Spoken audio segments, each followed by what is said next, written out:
Les accords ne sont pas toujours très justes. Mais qu'importe.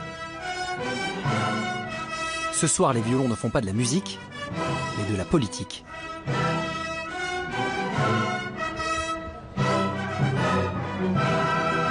Ces 300 musiciens se sont réunis place de la République, le fief de Nuit debout. Comme un symbole, ils jouent la symphonie du Nouveau Monde. Pour une foule qui rêve d'arracher le pouvoir aux mains des politiques. Un réveil citoyen spontané qui a surpris par son ampleur. Encensé, décrié, tout le monde connaît le nom de Nuit debout, mais personne n'est parvenu à lui donner un visage. D'où est partie cette révolte populaire? Quel sens lui donner? Qu'en restera-t-il? Pendant 100 jours et 100 nuits, nous avons plongé au cœur de ce mouvement social d'un nouveau genre. Partager les rêves, les victoires, les échecs de ceux qui l'ont construit. Des Français qui ne s'étaient jamais engagés, des militants désabusés qui retrouvent le goût de la lutte, des anonymes qui partagent la même envie. Reprendre en main leur destin, tenir tête aux puissants, se remettre enfin debout.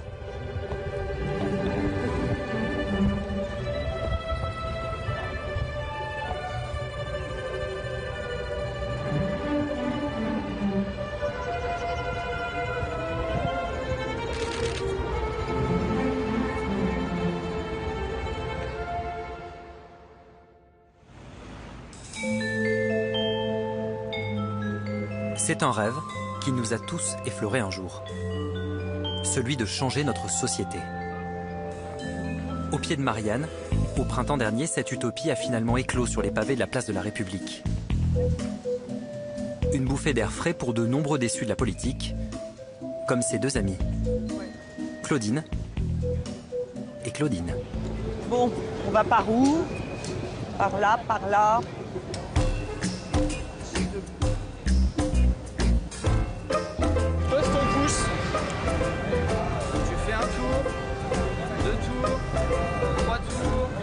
Donc c'est des architectes, je suppose.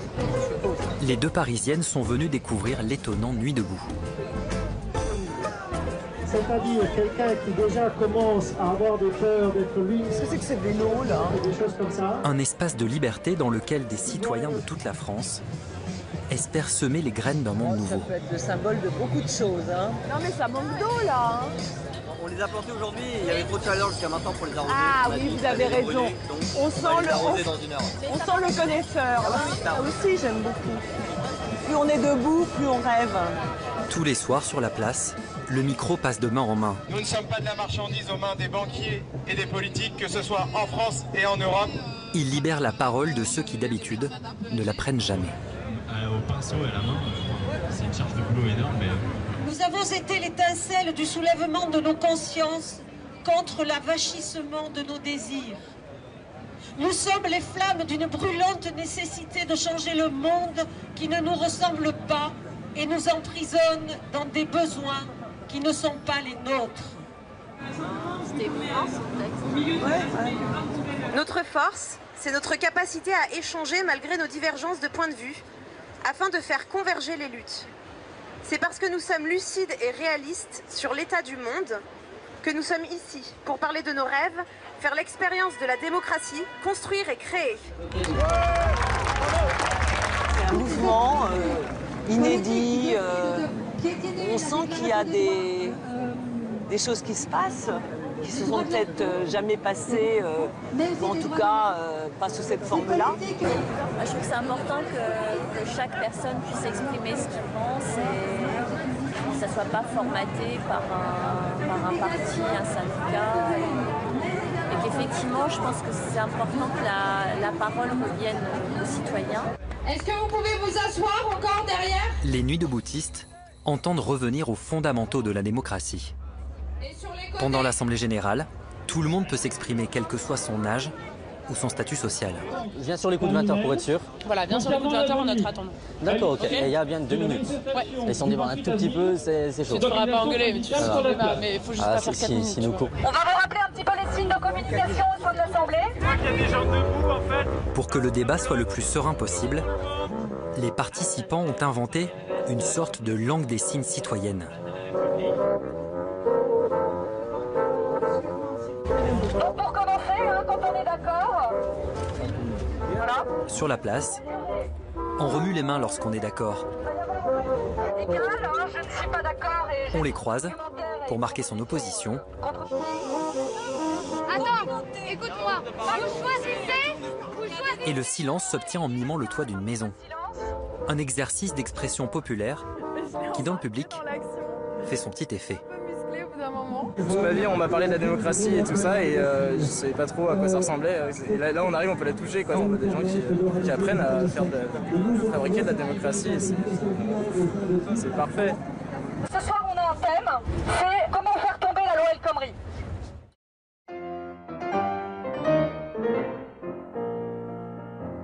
Alors que des milliers de Français se remettent debout, l'agitation de la République résonne jusque dans les ministères. Notamment au 127 rue de Grenelle, où loge la ministre du Travail. Myriam El Khomri a accepté de revenir sur cette période compliquée de son mandat.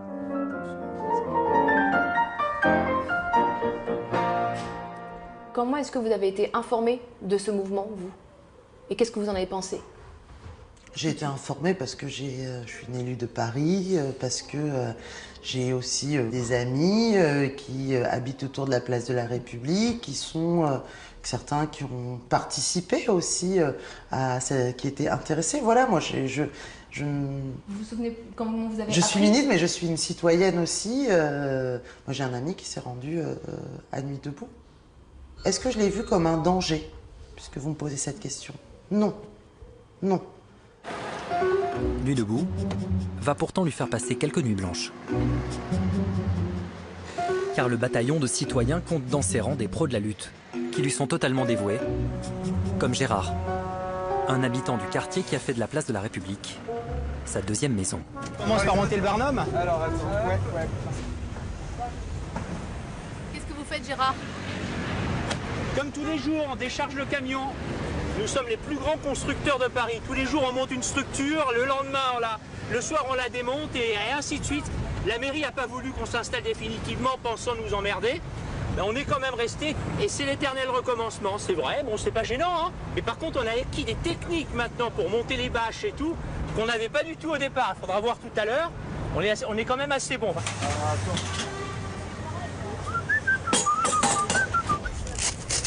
Gérard est un homme en colère. Et ça fait 60 ans que cela dure. Combien? 60 ans. Et toujours la même indignation. J'en ai marre effectivement de voir des gens qui font la manche. J'en ai marre de voir pendant que d'autres sont en train de se goberger dans des restaurants à 500 € l'entrée. J'en ai marre de ça. C'est pour ça que je me donne tout ce temps. Je donne tout ce temps à Nuit debout parce que je veux effectivement que ce putain de monde y change. Il y en a ras-le-bol. Il y en a ras-le-bol qu'il y ait des gens à la rue. Il y en a ras-le-bol qu'il y ait des gens qui soient dans la dèche. Il y en a ras-le-bol que le monde il appartienne à 50 familles. Il faut arrêter à un moment donné. Moi personnellement je gagnerai rien. Vu mon âge je gagnerai très peu. Mais j'espère que ceux qui sont beaucoup plus jeunes que moi arriveront à gagner quelque chose et pour plus longtemps. Chaque jour, les nuits deboutistes réussissent le pari de transformer une place déserte en une micro-société basée sur le partage. Ici, les livres et les vêtements s'échangent. Les repas sont à prix libre, souvent fournis par les habitants du quartier. Vous avez plein de choux, éclairs au café. Merci beaucoup. Bah, de rien. Non, mais c'est génial. Et à Nuit debout, on peut même consulter un avocat gratuitement. Et là, je me rapproche pas trop parce que comme c'est des discussions privées. Pour que l'utopie devienne un jour réalité, il faut imaginer un nouveau système politique. Les propositions sont donc compilées dans un cahier prévu à cet effet. Bonjour. Ouais, si t'as noté un petit quelque chose, c'est les cahiers de doléances et d'exigences. Dans les villages. Mais il n'y a pas de souci, si tu veux consulter en tout cas. Donc il y a un peu de tout.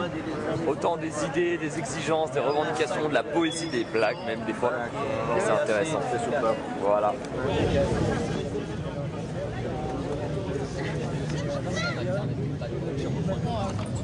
Je propose que dans la Constitution, les décisions soient prises par les citoyens, 2 petits points, jury tiré au sort, les experts de tous bords dans le domaine sur lequel prendre une décision, les politiques pour une petite partie.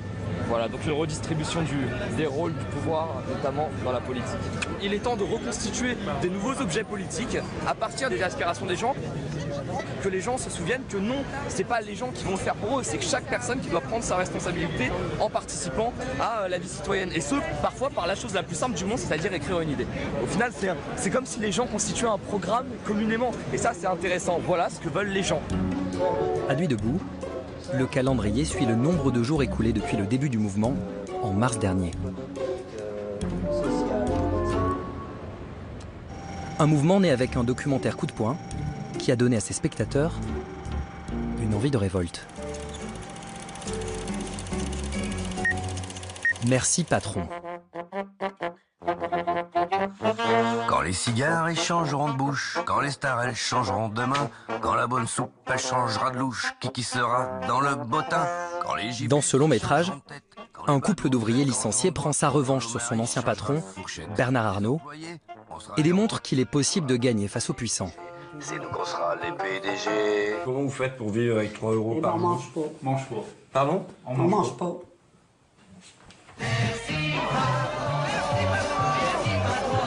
Dès sa sortie en salle, le réalisateur François Ruffin constate que son film provoque un déclic chez les spectateurs.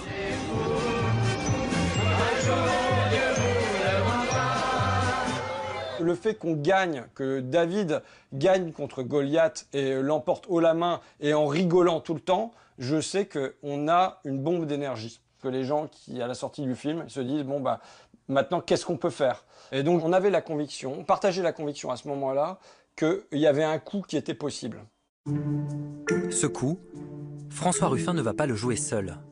C'est l'un de ses amis universitaires, Frédéric Lordon, qui va le convaincre de faire de ce film un événement politique. Voyant Merci Patron, je me suis dit, ah c'est ça notre point de catalyse. C'est ça qui va faire précipiter toute cette humeur colérique, anti-institutionnelle, critique du libéralisme, etc. Il nous fallait ce germe pour que les choses se déclenchent. Surfant sur l'énergie du film, les deux hommes vont profiter d'une manifestation contre la loi travail de Myriam El Khomri pour organiser un grand rassemblement citoyen, place de la République. Merci patron. C'est que mine de rien, il est possible qu'on soit en train de faire quelque chose. Aujourd'hui, nous changeons les règles du jeu. Alors merci, merci vraiment El Khomri, Valls et Hollande pour nous avoir enfin ouvert les yeux et fait apparaître qu'au point où nous en sommes, il n'y a plus rien à négocier, il n'y a plus rien à revendiquer. Nous n'avons plus que le choix de sortir de notre sommeil politique. La réalité, c'est que ce qui nous a donné une force de propulsion sans pareil, c'est la contestation de la loi El Khomri. Alors là, le fait est qu'il y avait un ensemble de choses qui se mettaient ensemble, hein. Il y avait un alignement de planètes qui était extraordinairement favorable. Demain, on propose une petite chose ici, ça s'appelle « Les précaires emmerdent le Parti Socialiste ». L'appel lancé par Frédéric Lordon et François Ruffin porte immédiatement ses fruits. C'est de proposer un moment de... Très vite, la ministre du Travail se retrouve en première ligne de la contestation. Ce qui se passe ici... Lorsque la place de la République, lorsque les nuits debout servent à faire la jonction avec le monde du travail, servent à faire la jonction avec la jeunesse, eh bien c'est le début de la possibilité de gagner contre la loi El Khomri. Et on est tous ici pour gagner contre la loi El Khomri. Ça n'a pas été, Je vous mentirais de vous dire que ça a été une promenade de santé, non. Il y a des choses, bien sûr, qui me heurtent. Quand, je crois que c'était à Lannion, Nuit debout à Lannion, il y a quelques jours, me décapite et met ma tête sur les grilles de la préfecture. On n'est pas sur de la revendication de conviction quelque part. Là, on est sur des méthodes d'intimidation.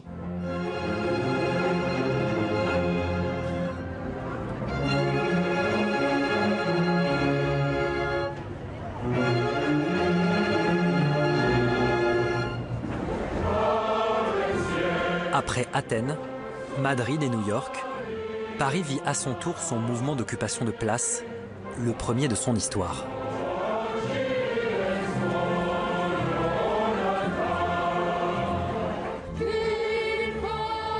Sans porte-parole ni leader, la République résonne désormais d'une seule voix. Celle de milliers de citoyens, prêts à tout pour reprendre les clés du pouvoir.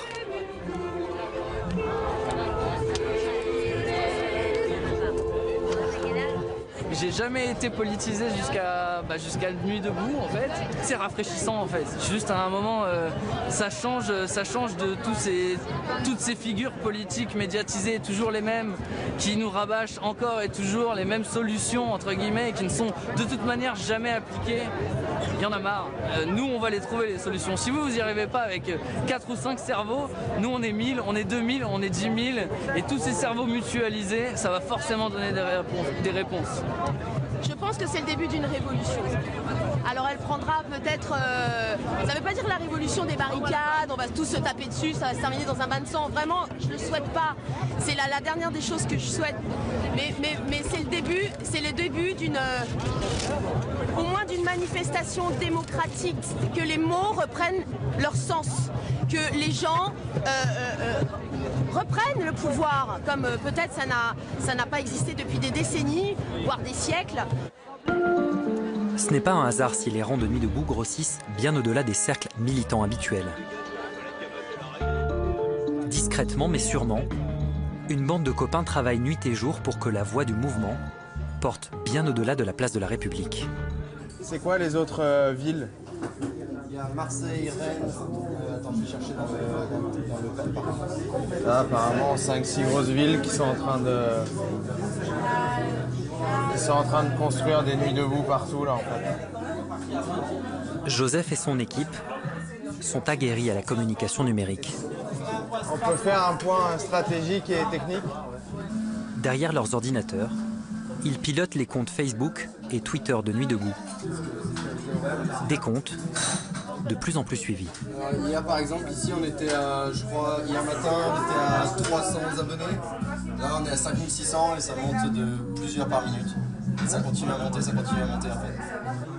Ils veulent faire en sorte que Nuit debout soit le sujet le plus discuté sur les réseaux sociaux. Une stratégie sur laquelle avaient déjà misé les indignés espagnols. On est juste en train de faire ce qu'ils ne peuvent pas contrôler, c'est-à-dire qu'on fait en sorte que des millions et des millions de citoyens soient à un moment touchés par notre message et que ça fasse boule de neige et que ça fasse tellement de bruit que les médias soient obligés de nous donner la parole. Nice, Bordeaux, Nantes ou même Montluçon en Auvergne. En seulement quelques semaines, plus de 300 villes et villages se mettent debout. Une expansion fulgurante qui donne aux citoyens toutes les raisons de croire qu'ils détiennent pour la première fois les clés du changement.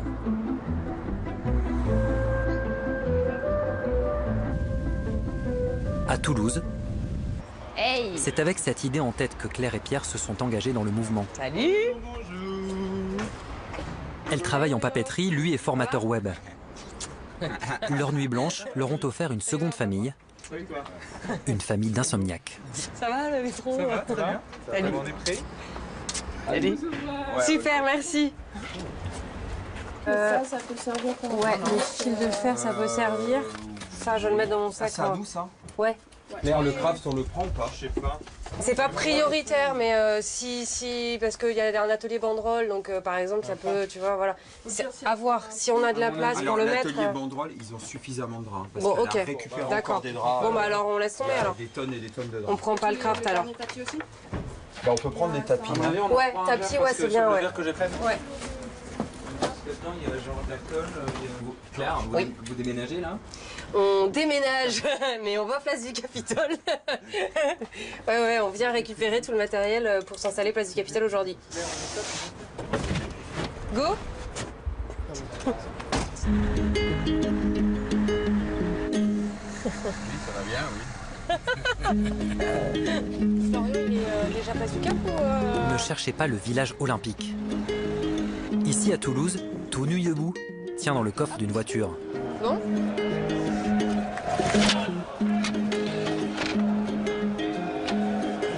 On a pris nos habitudes maintenant. Pour faire vivre le mouvement, il faut tout de même une cinquantaine de Toulousains mobilisés. Chaque jour, ils plantent leur étendard juste sous les fenêtres du maire.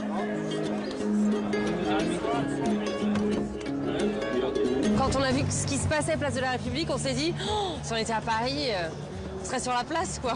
On a même regardé si on n'avait pas moyen d'y aller. D'y aller, voilà, de prendre le train et bon. C'était compliqué. C'était compliqué.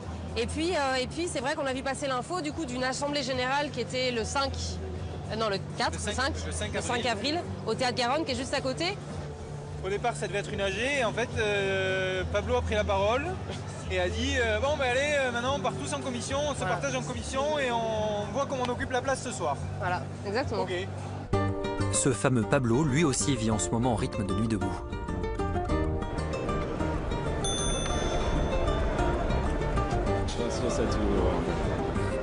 Professeur de mathématiques et père de famille, il doit jongler au quotidien entre ses différentes casquettes.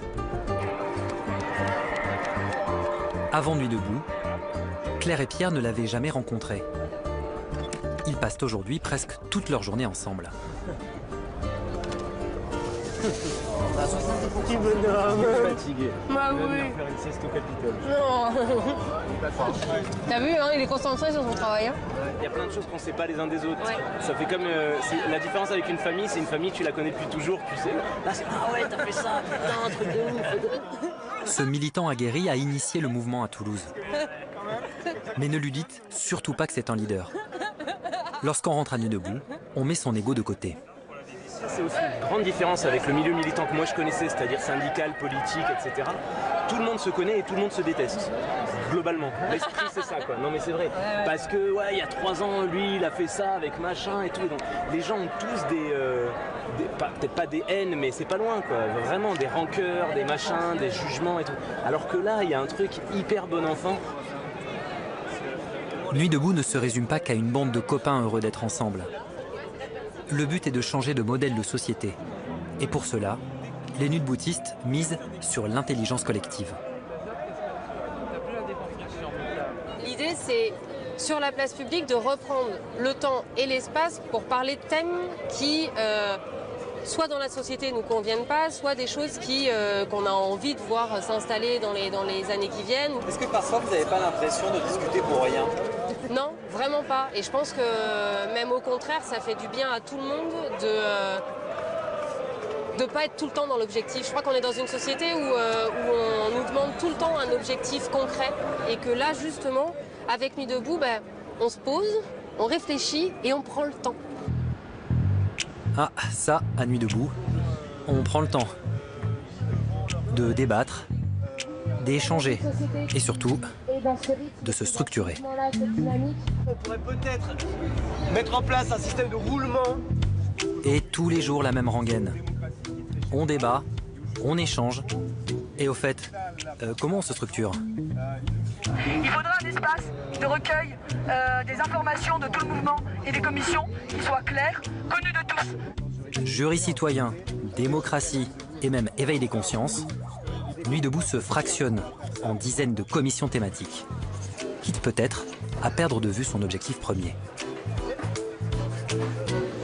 C'est comme un premier geste d'avoir occupé une place publique, mais c'est pas une fin en soi.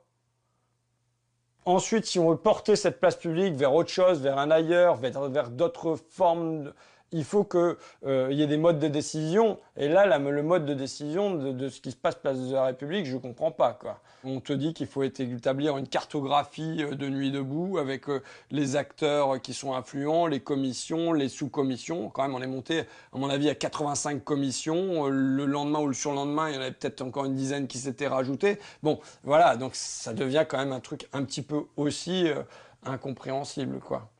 Nuit debout peine à se structurer. Il faut dire que dans ces commissions, tous ne sont pas des militants aguerris. Beaucoup vivent même leur toute première lutte sociale, comme Rémi. Par rapport à la commission sûreté, au niveau de la tente infirmerie, c'est là que se passe le recrutement. Depuis le début du mouvement, c'est une commission qui est ultra importante, il y a eu des moments chauds. Dans la vraie vie, par exemple, le trentenaire est cadre supérieur dans une multinationale. C'est mort. Voilà, merci à tous. Il n'a jamais été engagé. Nuit debout est un peu son baptême du feu. C'est pas comme quand on parle dans un amphi, comme quand on parle dans une réunion. Personnellement, je suis vraiment habitué à prendre la parole, je l'ai fait souvent. Mais là, c'est un autre lieu et je t'avoue avoir été surpris. J'ai perdu mes repères et un peu mes mots finalement. Avec d'autres manifestants, Rémi a décidé de porter le combat en dehors de la place. Il est 7 h du matin. Aujourd'hui, ils viennent en aide à des migrants qui se sont installés dans un lycée vide. Les 300 réfugiés occupent illégalement le lieu depuis plusieurs semaines. Ils doivent être expulsés ce matin. Vous vous rendez compte de ce qu'on est en train de faire? Désobéissez, bordel!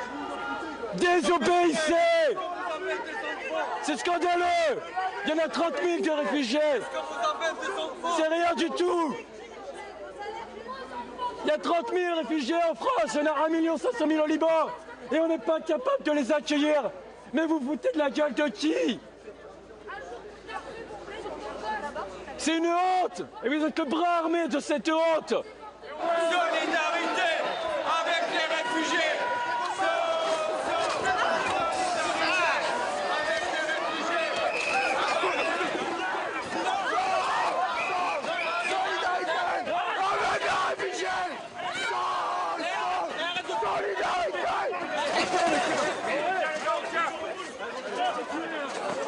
Ok! On forme une chaîne! Assis! Assis! Assis! Ok! Formez des chenilles en ligne! On forme des chenilles et ils nous séparent à mort! Allez, on avance! On s'avance! Avec Nuit debout, Rémi vit donc ses toutes premières manifs. Et son manque d'expérience va aujourd'hui le mettre dans une situation délicate.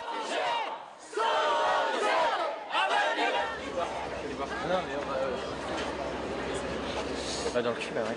Parce que pour aller au taf, donc, ils ont complètement nassé là. Ouais, ils laissent sortir les riverains avec une carte d'identité qui montre qu'ils habitent ici.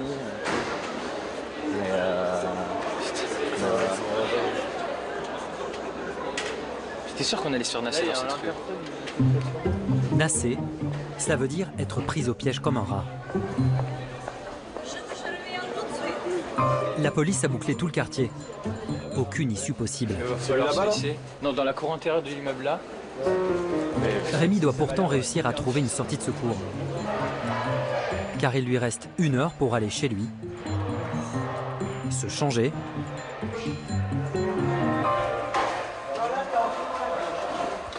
et rejoindre son lieu de travail.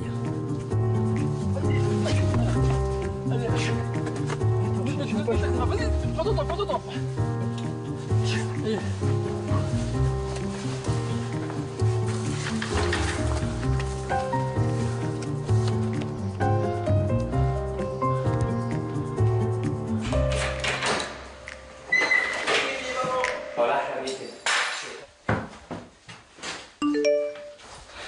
Depuis plusieurs semaines, le cadre supérieur doit sans cesse adapter son emploi du temps à celui de Nuit debout. Ça fait quoi de devoir enchaîner action de Nuit debout et boulot? C'est difficile en fait. Plus que l'aspect fatigue, ce qui est difficile à gérer, être dans deux états d'esprit complètement différents en très peu de temps. Donc là, typiquement, tu passes d'une action franchement intense niveau adrénaline et tu dois arriver au boulot comme si de rien n'était, quoi. Donc c'est ça qui est le plus chaud à gérer.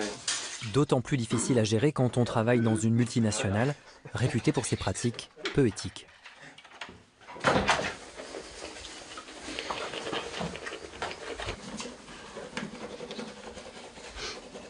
Et là où tu travailles, t'as pas l'impression que c'est parfois en contradiction avec les valeurs que défend Nuit debout?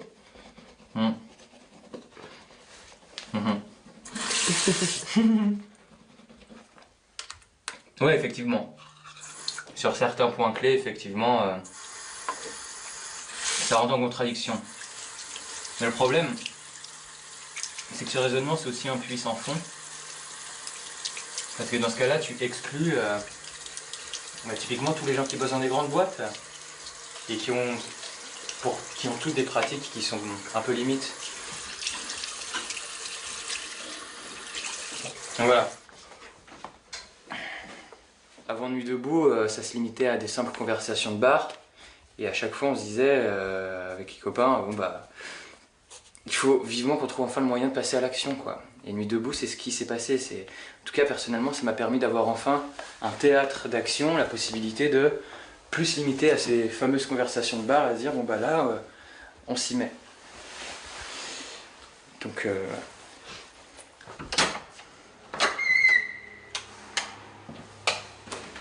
Comme un détonateur, Nuit debout a réveillé la fibre militante qui dormait en de très nombreux Français. Il faut dire que pour faire venir du monde sur la place, Joseph et son équipe de communicants n'arrêtent pas. Il y a l'AG à 18h, il y a une intercom à 19h. Sur le sujet des violences. La bande de copains que nous avions filmés dans un café s'est transformée en une cellule de communication structurée. C'est que des jeunes et tout ça, de faire un communiqué en se basant sur l'analyse. Juridiquement. Ils se sont même donné un nom digne d'une multinationale. Parce que par exemple, quand les journalistes... Le Media Center. Il faut qu'on parle des migrants parce que ça nous permet de... Puis pour les questions de solidarité, enfin tout un tas de questions, mais en tout cas, une stratégie politique, enfin politiquement parlant, c'est hyper important qu'on remette ce dossier sur le... De toute façon, la question des migrants vient toujours, même quand on fait un débat simple, elle vient toujours. Et comment est-ce que nous, on peut aborder ça? C'est ça la difficulté. Ce qu'on a toujours fait jusqu'à présent, c'est le truc de la courbe de l'émotion, quoi. Et si on veut lancer un sujet, quel qu'il soit, il faut qu'on... C'est dégueulasse, hein, mais il faut qu'on parte sur des trucs où les gens sont hyper indignés, genre vraiment axés sur les trucs ignobles, quoi, que des gens meurent tous les jours, que c'est des... Enfin voilà, enfin, je pense que c'est cet angle-là qu'il faut qu'on... sur n'importe quel sujet. Le climat, c'est la merde, on montre toutes les vies qui sont détruites par les problèmes de climat. Il y a combien de personnes qui vous suivent maintenant? Sur Facebook 110 000 sur Facebook. Non, l'autre, 121 000. Oh là, merde, on en a oublié. Combien 121 000 sur Facebook. Et sur Twitter 39 300, presque 40 bientôt. Ouais. Et il y a un mois, vous étiez à combien? Bah, zéro. En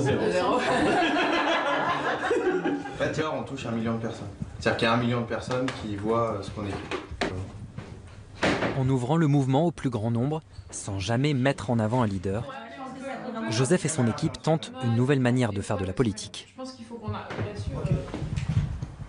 Il n'y a pas de verrouillage. C'est ce qui emmerde profondément le gouvernement parce qu'ils n'ont pas de tête identifiée, ils ne savent pas qui, ils aimeraient bien avoir un interlocuteur, mais en fait l'interlocuteur, c'est leur pays. La popularité de Nuit debout n'est pas due qu'au tam-tam des réseaux sociaux. C'est aussi le succès d'un nom qui, sur les places, se décline à l'infini. Et donc, curieusement, personne ici ne connaît l'origine. Pas même les fondateurs du mouvement. Vous-même, vous ne savez pas qui a lancé ce nom de Nuit debout? Ah non, j'en ai pas la moindre idée. Donc là, il faudrait faire une micro-enquête très, très détaillée. Donc en tout cas, c'est pas moi. Voilà. Tout ça est très confus. Il me semble que c'est Louise qui a trouvé Nuit debout. Raté. Ce n'est pas Louise, mais Paul, un étudiant de 23 ans que nous avons eu du mal à débusquer. Lui aussi a occupé la République pendant 4 mois. Mais il n'a jamais dit à personne qu'il était l'auteur du slogan repris par des centaines de milliers de citoyens. Il fallait un nom qui évoque la lutte, mais dans lequel même les personnes qui ne sont pas militantes ou affiliées à un parti ou un syndicat puissent se retrouver. Si Paul n'était pas intervenu dans une simple conversation entre militants, Nuit debout aurait pu s'appeler bien différemment.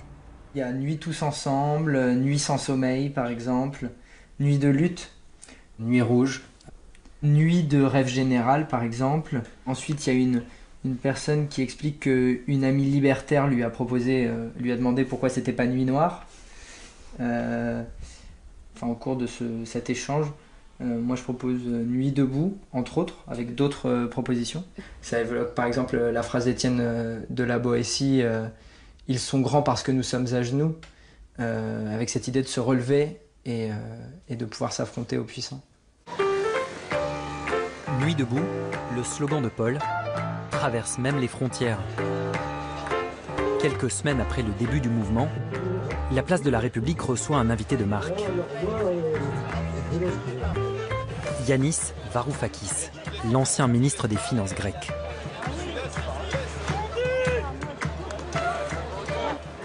Tonight, here at Nuit debout, I'm reminded of 2011 when we were in Syntagma Square, camped like you are, for 90 nights.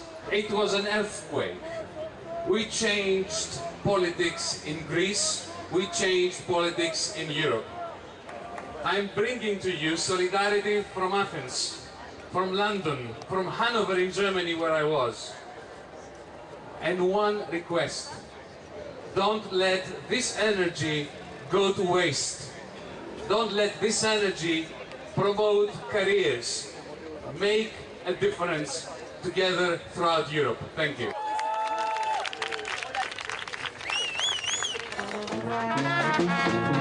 Galvanisé par ces mots, porté par l'espoir d'un avenir meilleur et plus égalitaire, les insomniaques vont partir en croisade.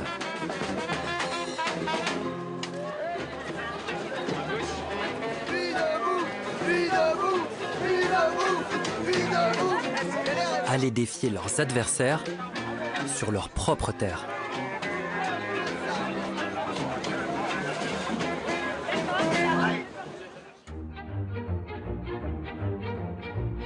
Sur la ligne du Nouveau Monde, la première station, c'est celle des multinationales. Un ennemi historique, comme McDonald's par exemple, accusé en ce moment d'évasion fiscale. Et c'est Gérard, le taulier de la place, qui monte au front. Vous inquiétez pas, on bloque personne. Les gens vont avoir le droit de jouer à Bling Bling Story. À tous les coups, ils gagnent. À tous les coups, on perd. À tous les coups, ils gagnent. Ils sont où les impôts? On les a mangés un petit peu. Ils sont passés où les bénéfices? Ils sont où les bénéfices? Il faut faire tourner le mot, il faut arrêter le service. Il faut couper le service. On aimerait que les salariés de ce McDonald's arrêtent le service et se joignent à nous. McDo, donc ils font partie des grandes entreprises qui font des milliards et des milliards de bénéfices chaque année et qui en plus ne payent pas d'impôts en France. Donc voilà une cible de premier plan. Deuxième stop. Cette fois, Nuit debout va s'attaquer à la mythique Sciences Po Paris, un symbole de la reproduction des élites. L'école organise ce soir son gala annuel. Attention, impact dans 5, 4, 3, 2, 1. Qu'est-ce que ça vous fait? Ça vous apporte quoi à vous? Ah ouais, c'est ça, le symbole, bravo le symbole. Et le symbole, il va jusqu'où le symbole? C'est quoi la prochaine étape? Mais allez bloquer le Parlement, allez bloquer les institutions, allez bloquer... Mettez-vous sous le du président de la République. C'est pas ça la démocratie. La démocratie, c'est quand il y a des institutions et on respecte les institutions et on travaille. Ça, c'est ta démocratie, c'est pas la nôtre. Il y a plusieurs définitions de la démocratie. Ouais, alors nous, on est pour une démocratie directe. Ça, c'est vachement Les ouvert. institutions, ça fait Super. pas une démocratie. Donc, du coup, tu bloques les autres gens qui sont pas comme toi. Tu sais comment ça marche ou pas, cette école? Bah oui, j'y suis. D'accord, ok. Tu sais vraiment comment ça fonctionne? Tu penses que c'est vraiment l'archétype du truc le plus inégalitaire au monde? Non, mais c'en est un symbole dans la société française. Ah ouais? C'est hallucinant. Il y a 12% de classe populaire, 12% de classe populaire à Sciences Po. Je te dis juste que c'est probablement pas le meilleur événement à bloquer en fait.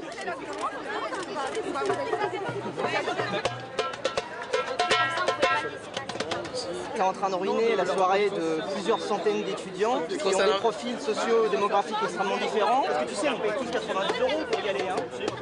Ça vient pas comme ça de l'argent de l'État. C'est nous qui avons payé. 90 € à mettre C'est 90 € pour dîner la soirée. Bah mec, ça coûte une blinde, c'est d'accord. Donc on paye une blinde. 90 € à mettre pour une soirée. Bah ouais, c'est une soirée, elle coûte cher. Je trouve pas ça normal qu'une soirée coûte le prix de mon RSA. Je trouve pas ça normal qu'il y ait des gens comme Macron qui soient invités. Là, les gens vont dire que c'est violent, mais les réalités sociales sont beaucoup plus violentes. Pourquoi 1% de la population gagne plus que, tu vois, 90% de la population? C'est pas normal. Il y a un problème de redistribution des richesses et ce genre de choses, ça les moyens, c'est pas normal. C'est super élitiste, c'est pas normal. Ouais. Regarde, gratuitement, je te fais un petit son d'avocat, on peut danser ensemble. Non, je danse pas, mais tu peux jouer si tu veux.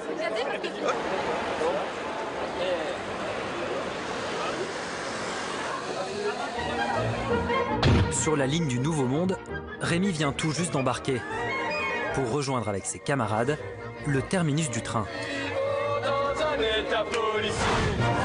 L'église Saint-Eustache. Alors merci effectivement beaucoup au père Nicholson et à l'église Saint-Eustache de nous accueillir aujourd'hui, d'accueillir donc cette soirée organisée par la Revue du Crieur sous cette nef de 33 mètres de haut qui va demander des prouesses à nos ingénieurs du son. Ce soir, Anne Hidalgo, la maire de Paris, a invité Edoui Plenel, le fondateur du journal Mediapart, à participer à la première nuit des débats, dans une ambiance très feutrée. C'est une nuit qui a lieu concomitamment dans plusieurs lieux, mais c'est à Saint-Eustache qu'elle sera la plus fournie, la plus longue, jusqu'à 1h30 du matin, donc j'espère que vous êtes bien installés. Oui, j'espère que vous êtes bien installés, parce que ça va secouer. Bien. Alors, pour préciser, donc nous avons une jonction subite entre la nuit debout et la nuit des débats. Est-ce que nous pouvons continuer le dialogue? On peut continuer la discussion. Est-ce que quelqu'un veut prendre la parole? Non, mais laissez-le intervenir. Laissez-le. Si on parle en même temps, on n'y arrivera pas. Donc moi, je suis tout à fait partante pour discuter avec un certain nombre d'entre vous, pas là maintenant, mais là dans les jours qui viennent. On ne vous parle pas, on veut se parler. On veut pas ça et ça, on veut ça, un cercle. On veut changer la structure. La structure. On ne veut pas participer. Alors, on a entendu. Je pense que ça a été entendu. C'est clair. C'est très clair. C'est pelé le jonc toute la nuit, 2 nuits de suite, tout seul, sous la pluie. À 6h du matin, c'est les CRS qui viennent nous accueillir. Est-ce que c'est ça votre forme de débat? Venez avec nous à 6h du matin.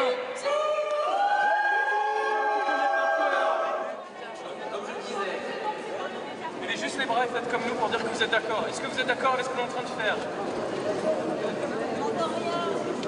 Merci à vous.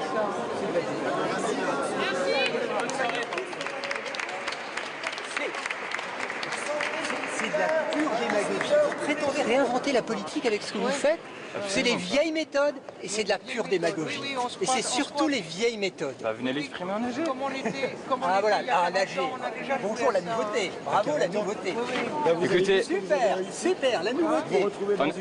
En Espagne, on a eu droit au même cynisme, mais aujourd'hui, on est sur un système qui est quadripartite.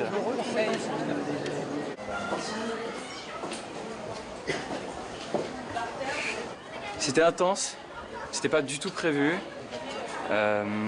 Il y a eu un échange, quoi qu'il en soit, et on commence à gagner en visibilité. Et c'est ce qui compte, et ça fait plaisir que les messages soient pas brouillés, qu'on croit pas qu'on est juste là pour la loi El Khomri, ça va bien au-delà. Donc on continue, et ce soir on reste sur la place et on bouge pas, et on est encore là demain.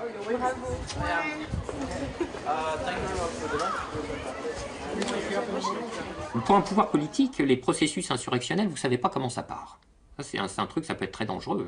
Ça peut partir sans crier gare. Et là, il commençait à y avoir un bouillonnement qui commençait à faire masse critique. Et je pense en effet que cette oligarchie, pouvoir politique et médiatique confondus, a commencé à avoir la trouille.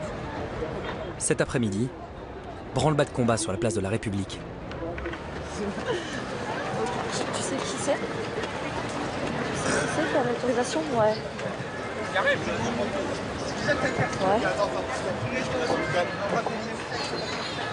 D'accord. Le papier, le signataire. Parce qu'il y a une personne qui est signataire qui a les papiers des autorisations. Là, ça va être chaud. Il était là? Ouais, ça. Putain, c'est quoi cette merde? Parce que nous, ils nous ont bloqué le camion boulevard Magenta. Ils veulent pas le laisser passer. Sans camion, pas d'assemblée générale. L'heure est grave. Un homme de poigne doit se saisir de l'affaire. Allez, on va aller voir le barrage de police. Donc c'est ça qui va être très drôle. Et c'est encore une fois Gérard, le taulier de la place, qui s'y colle. Et on va voir un peu ce qu'ils vont nous dire. Bonjour, c'est pour savoir si vous avez eu des instructions par rapport au véhicule. Ben, je sais pas, tout à l'heure, son véhicule n'a pas pu rentrer. Oui. Mais sur quelle base légale? Mesure de circulation, comme vous le savez. Mesure de circulation? Ah, donc vous interdisez à tous les véhicules de pénétrer sur la place de la République? Tout ce qui est utilitaire. Ah ben je sais pas, là j'en vois passer plein. Avec les utilitaires. Il y a un camion de Radio France. Non, j'en vois passer plein qui passent d'utilitaires. Donc c'est vraiment les utilitaires de Nuit debout qui n'ont pas le droit de rentrer. Ah non, je ne me permets pas. Ah non, mais je sais pas, j'ai l'impression, j'en vois plein. Sur la place, il y a un camion de Radio France, pourquoi vous l'avez laissé rentrer? Je sais pas, là je comprends pas. C'est bien une mesure dirigée de la police, d'elle-même, contre Nuit debout. Pas du tout. Ou alors c'est une mesure de Monsieur Valls et de Monsieur Cazeneuve. Non, non, c'est contre tous les véhicules. Bon, vous allez chercher le matos. Non, on va chercher. Pas question de se laisser abattre. Un régiment se met en marche pour libérer la malheureuse camionnette, stationnée à 1 km à peine de la place.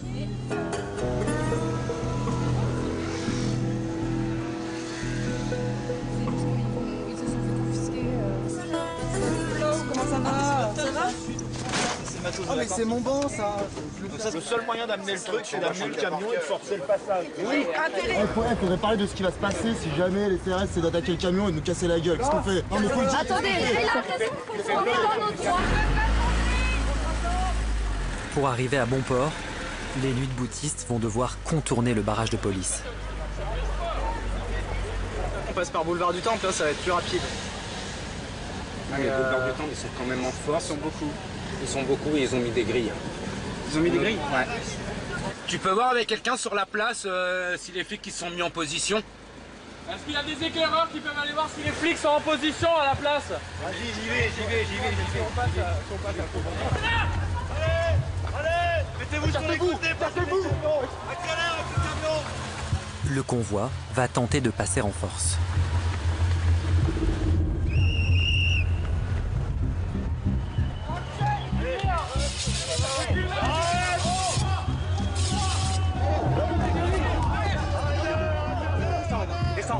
C'est bon, lâchez-moi.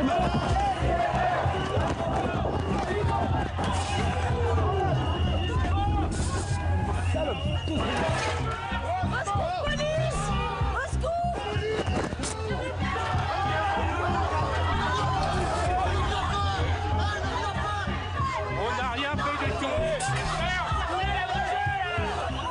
Reculez.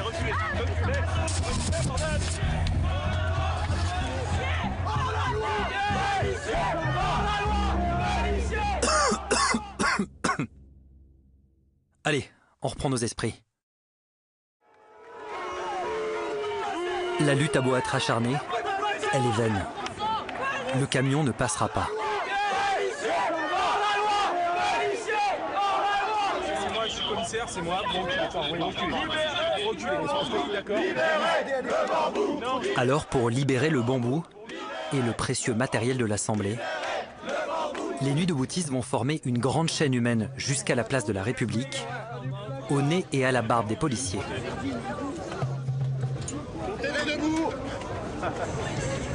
Ce soir, la voix de Nuit debout résonnera encore place de la République. Mais plus pour très longtemps.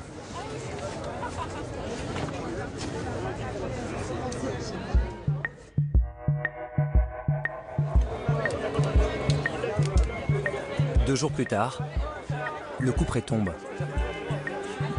Couvre-feu à 22 h, sur ordre de la préfecture.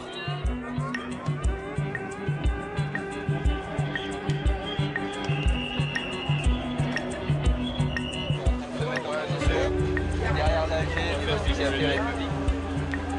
En quelques minutes, près d'une centaine de CRS prend la place en étau.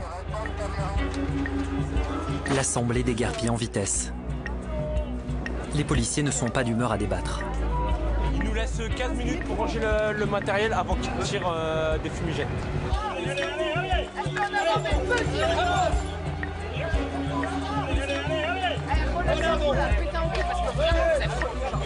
Les forces de l'ordre reconquièrent la place à coups de grenades lacrymogènes.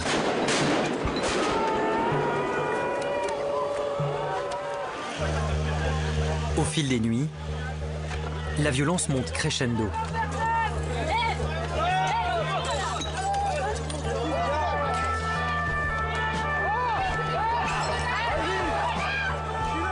La République devient un champ de bataille.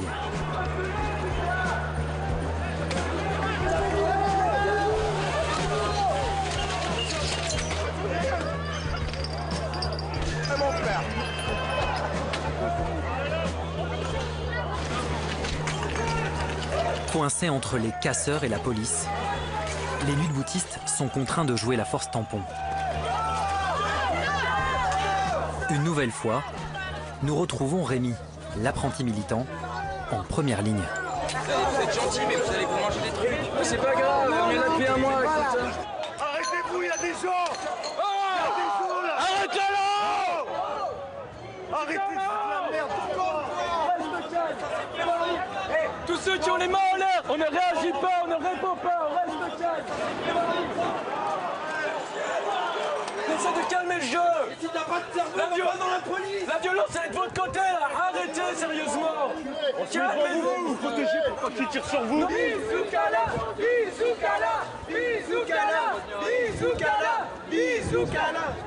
Si on doit se prendre des bouteilles dans la gueule, eh ben on va se prendre des bouteilles dans la gueule. S'il faut maintenir un climat calme et paisible, ben on va le faire. Il faut bien qu'ils comprennent qu'ici, il y a énormément de gens qui sont ultra motivés et qui vont rester quoi qu'il en coûte. On va leur laisser au gouvernement aucun espace possible pour dire que Nuit debout s'arrêtera. Les mains en l'air, c'est plus visible. Rémi et ses compagnons de lutte ont beau se démener. Allez, les mains en l'air.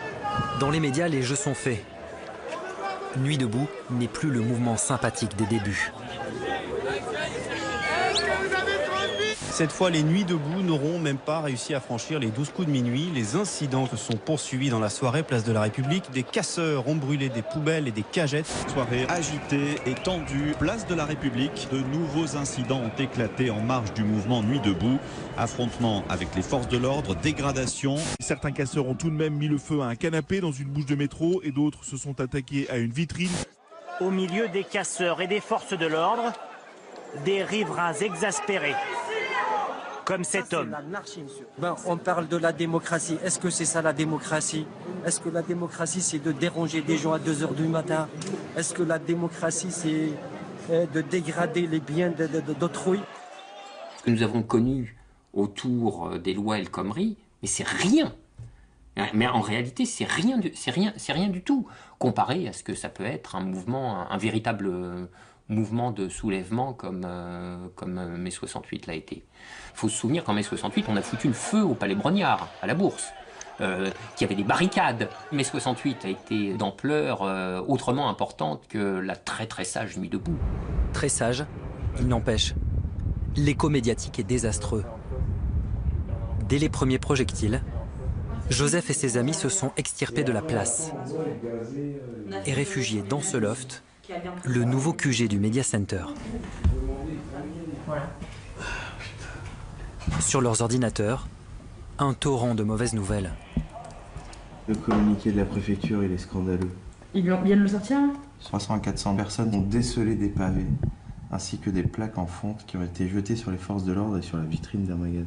Le préfecture de police condamne très fermement ces violences répétées qui sont le fait d'individus s'abritant derrière un grand nombre de participants à la manifestation Nuit debout pour commettre ces intolérables exactions. BFM le reprend, Figaro le reprend. Le Point vient de faire un article Nuit debout interrompu après les accidents, etc. Tous les articles sont sortis là depuis 6 heures. Les articles presse. C'est que pour montrer des images de guerre civile, quoi. Ouais, mais il faut commencer à désamorcer là, non? Il faut qu'on fasse un appel à témoignage sur Twitter. Pour tenter de limiter les dégâts, le Media Center va lancer la contre-offensive sur Internet en postant des photos sur les réseaux sociaux et démontrer que la police a sa part de responsabilité dans les violences. Il y a des photos qui sont pas mal, les CRS et tout ça. J'ai pris des trucs. Regardez, il met un casque, c'est police. Pour arrêter quelqu'un, il est obligé de mettre son brassard de police. Et donc, en fait, c'est que des policiers là, sur un manifestant, par terre. On essaye de faire en sorte que ça continue. Et on peut pas lâcher, parce que si on lâche, on a l'impression d'avoir manqué l'opportunité de changer quelque chose dans notre société. Sur Internet comme sur les places, des milliers de nuits deboutistes se battent pour que le mouvement citoyen perdure. Mais un homme va venir anéantir tous leurs efforts. Le Conseil des ministres qui s'est réuni sous la présidence du chef de l'État m'a habilité à engager la responsabilité du gouvernement sur le projet de loi visant à instaurer de nouvelles libertés et de nouvelles protections pour les entreprises et pour les actifs, comme le permet l'article 49, alinéa 3 de la Constitution.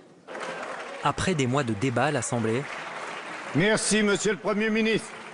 Le gouvernement décide finalement de passer en force et d'adopter la loi travail. La discussion générale est close.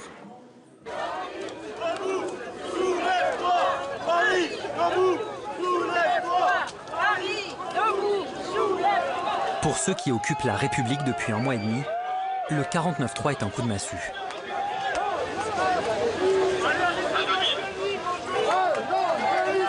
Le petit village traverse toute la capitale pour crier sa colère devant l'Assemblée nationale.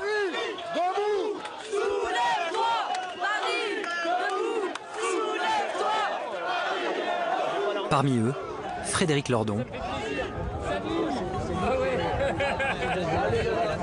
et bien sûr, Rémi, qui a posé son après-midi pour l'occasion.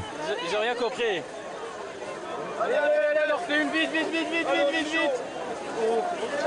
Je peux pas leur donner de recul pour les lacrymos. On n'en veut pas. On vaut mieux que ça.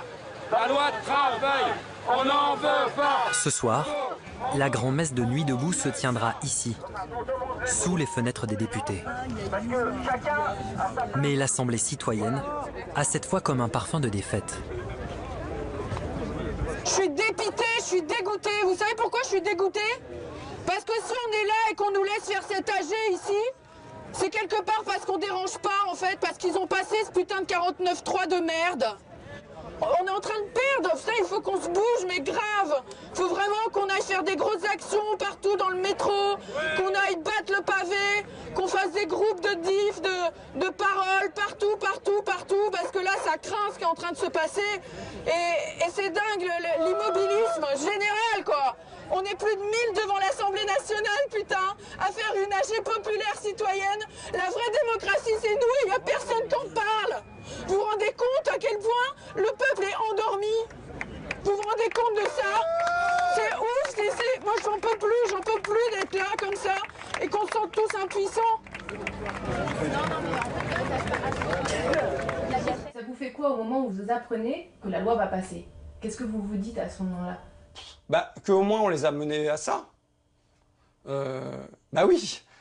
Qu'on les a conduits à faire usage de la force au sein de l'Assemblée nationale, de la même manière qu'ils font usage de la force à l'extérieur de l'Assemblée nationale pour passer leurs lois. C'est un symbole. J'ai tout fait pour que nous évitions le retour au 49.3. Et j'ai même cru, par moments, que nous pouvions l'éviter. Mais je le dis clairement, quand vous avez aussi 70% des citoyens qui ne sont pas en capacité de citer une mesure ou avouer une méconnaissance du contenu de la loi, ça pose aussi question dans la démocratie. Quelque part, une démocratie, c'est bien sûr débattre, mais c'est aussi savoir décider. Voilà. Merci. Merci.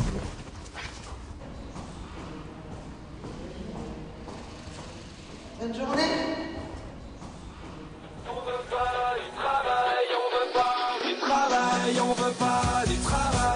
À Toulouse, le 49.3 est loin d'avoir cassé le moral des troupes. De bilan de compétences en stage de formation. Salut. Tu te reconnais plus, t'as le vocabulaire d'un patron.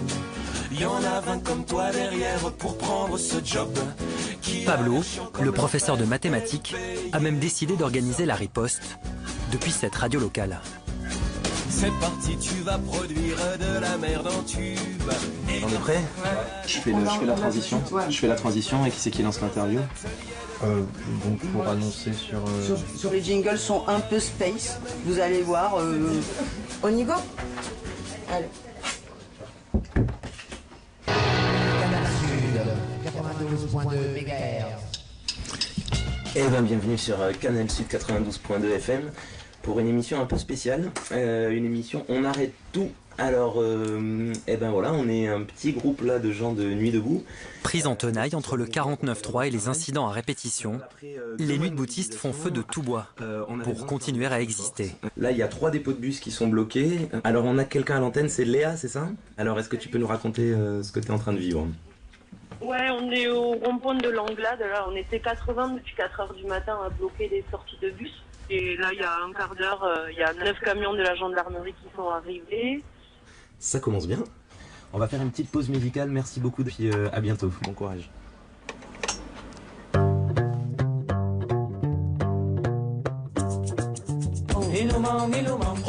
Ce matin, Pablo va mettre ses peintures de guerre et jeter ses dernières forces dans la bataille. Pour fêter l'Euro 2016, la mairie de Toulouse a concocté un événement grandiose. L'installation de ce chef-d'œuvre, un maillot géant tricoté par les mamies de la région. Une occasion unique pour Pablo et ses camarades d'interpeller directement le maire, Monsieur Boudinck, et ses collaborateurs.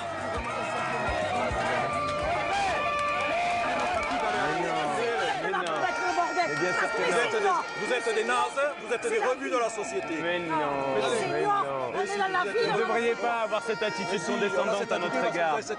Mais vous ne devriez pas. Bonjour madame. Si vous voulez savoir pourquoi on fait cette action... Vous savez que c'est des bénévoles qui travaillent. Mais j'en doute pas. Pas du tout, lui, des bénévoles, mais ils en ont rien à foutre. Mais non, on n'est pas des fachos. On n'est pas des fachos. Vous n'avez qu'à dégager, puis c'est tout. Oula, on dégage, on distribue des tracts. Mais enfin, mais pourquoi? Mais qu'est-ce qui vous arrive? Qu'est-ce qui vous permet de me traiter comme ça, monsieur? Mais arrêtez enfin! Arrêtez de m'insulter!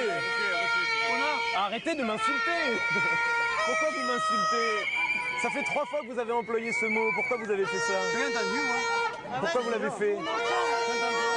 Ça alors? C'est impressionnant! Je distribue des tracts. Pourquoi vous faites ça? Vous pensez quoi du mouvement Nuit debout?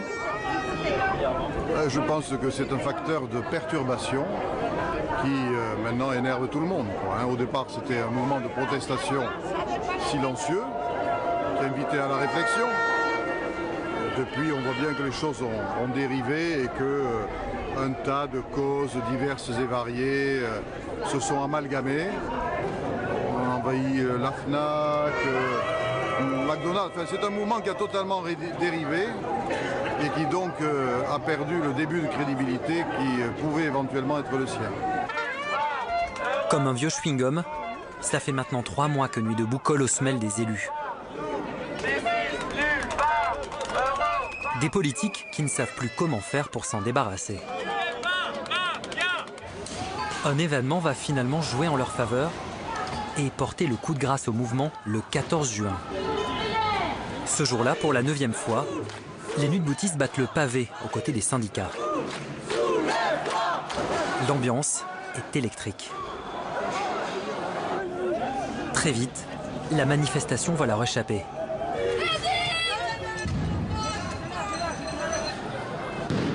Des casseurs prennent pour cible la police et l'hôpital Necker, l'hôpital des enfants malades.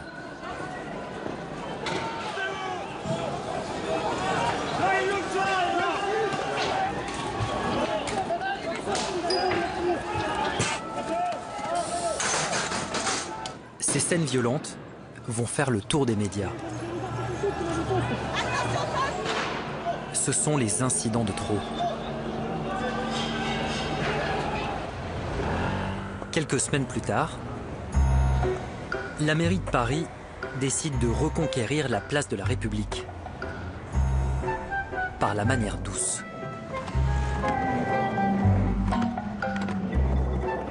Donc voilà, maintenant, ça c'est le nouveau joujou de la mairie de Paris. Alors la mairie de Paris maintenant est en permanence en train de nous installer des trucs. Là, ils nous ont mis un skatepark. Ils nous ont mis un skatepark pour 3 mois. Ils nous ont fait, la semaine dernière, on a eu des poneys, on a eu des tyroliennes installées ici. Il était question même à un moment donné que OUI-FM vienne faire un concert avec 25 000 personnes, mais apparemment OUI-FM n'a pas voulu venir le faire. Bon, ils ont quelques idées. C'est-à-dire qu'au lieu de dire que franchement, on veut vous expulser, ils essayent de faire ça en douce. Et ça marche. Les quelques irréductibles sont désormais coincés entre le skatepark et l'espace jeux pour enfants. La place se vide progressivement et elle n'est pas loin de perdre son plus fidèle serviteur. Au début, on tient et puis au bout d'un certain temps, on commence à être fatigué. Moi, je vois, là maintenant, j'en arrive à un moment où je dis, bon, j'aimerais bien de temps en temps me prendre une petite semaine tranquille pour me poser. On n'est pas des moines soldats, il est aussi nécessaire qu'on ait notre vie à côté. Sinon, un jour, on va devenir brandzingue. Est-ce que c'est pas ça la cause de l'essoufflement du mouvement? C'est assez marrant, hein. Aujourd'hui toute la presse est en train de dire c'est essoufflé.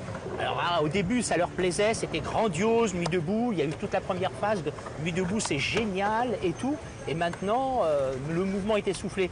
Et qu'ils arrêtent un peu de prendre leurs rêves pour des réalités. Ceux qui sont venus sur la place continuent à être des nuits deboutistes, même s'ils ne sont plus présents sur la place. Et je crois qu'il y a eu quelque chose qui a été allumé. Et cette chose-là, pour moi, le mouvement ne s'essouffle pas. Pour les nuits de boutistes, difficile de ranger au placard 4 mois de bataille acharnée. D'autant que le grand soir n'est pas vraiment advenu. C'est comme une graine, quoi. Donc j'espère que ça donnera de l'énergie et de l'envie pour qu'on tente à nouveau des choses et qu'au passage, on en réussisse.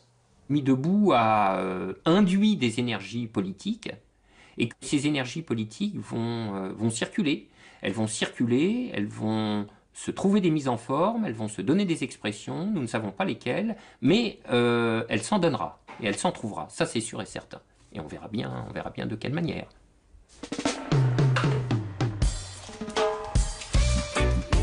De quelle manière Nuit debout va peser? Ces acteurs quitteront-ils un jour les places pour les institutions? Nous passerons toutes les nuits debout, toutes les journées à réfléchir à tout ça. En Espagne comme en Grèce, il a fallu plusieurs années avant que cette métamorphose ne s'opère. Loin de creuser les visages, les nuits passées debout laissent toujours une empreinte chez ceux qui les vivent. Là, pendant qu'on filme, il y a pas mal de monde qui s'est arrêté, qui a notamment participé à Nuit debout. Et à chaque fois, c'était la même rengaine de se dire « bah ouais, on y était ensemble ». Et même si c'était pour y être passé qu'une seule journée, bah nous en l'occurrence, ça nous a marqué et ça a changé quelque chose.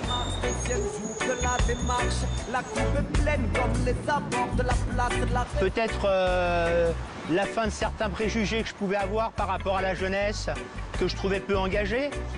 Le fait de découvrir des gens qui avaient 18 ans, 20 ans, qu'on présente souvent comme individualistes, de les voir prêts à jouer dans le collectif, ça m'a changé, ça m'a ouvert à une génération que je ne connaissais pas vraiment. Moi, ça m'a redonné je pense, de l'espoir, en fait, de l'envie. Si un jour on veut faire une action, qu'on a besoin d'être 100 et qu'on a besoin d'être 100 dans les 24 heures, et ben en fait, moi je saurais qui appeler.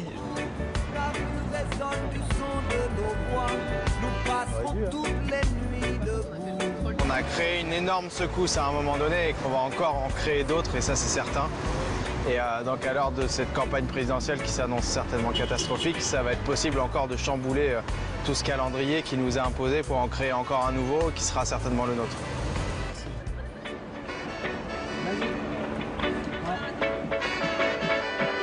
Les temps sont bizarres, étrangement.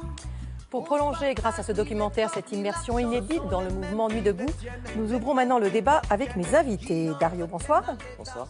Vous avez été un nuit deboutiste de la première heure, vous allez nous raconter ça. À vos côtés, Manuel Cervera-Marzal, bonsoir. Bonsoir. Vous êtes sociologue spécialiste des mouvements sociaux. Avec nous également Jean-Michel Apathy, journaliste chroniqueur politique. Bonsoir.